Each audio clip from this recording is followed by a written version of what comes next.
একটা ছোট্ট ছেলে যার জীবনে বাবা ছিল না, ছিল শুধু অভাব আর নীরব কান্না। আমি মোহাম্মদ মহিউদ্দিন। এইটা আমার গল্প। খুব ছোট বয়সেই বাবা আমাদের রেখে চলে গেলেন। কোথায় গেলেন, কেন গেলেন, কখনো জানতে পারিনি। আমার মা একজন অসহায় নারী, মানসিক কষ্টে ভেঙে পড়া একজন মানুষ। তবুও আমাকে আগলে রাখার চেষ্টা করতেন। নানা বাড়ি, কিন্তু সেখানে ছিল না শান্তি, ছিল অবহেলা আর কষ্টের কথা। জীবনের একটা বড় সময় কেটেছে ইয়াতিমখানা, লজিন বাড়ি আর মাদ্রাসা হোস্টেলে। সবাই যখন বাড়ি যেত, আমি যেতাম না। অনেকদিন না খেয়েই কেটে গেছে।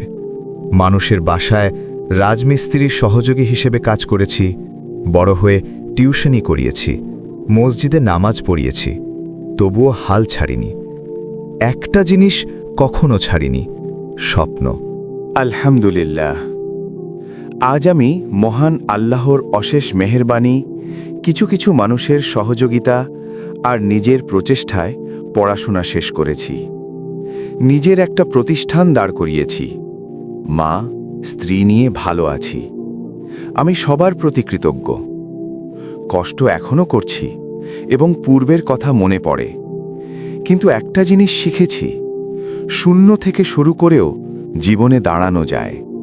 যার কেউ নেই, আল্লাহ তার আছেন।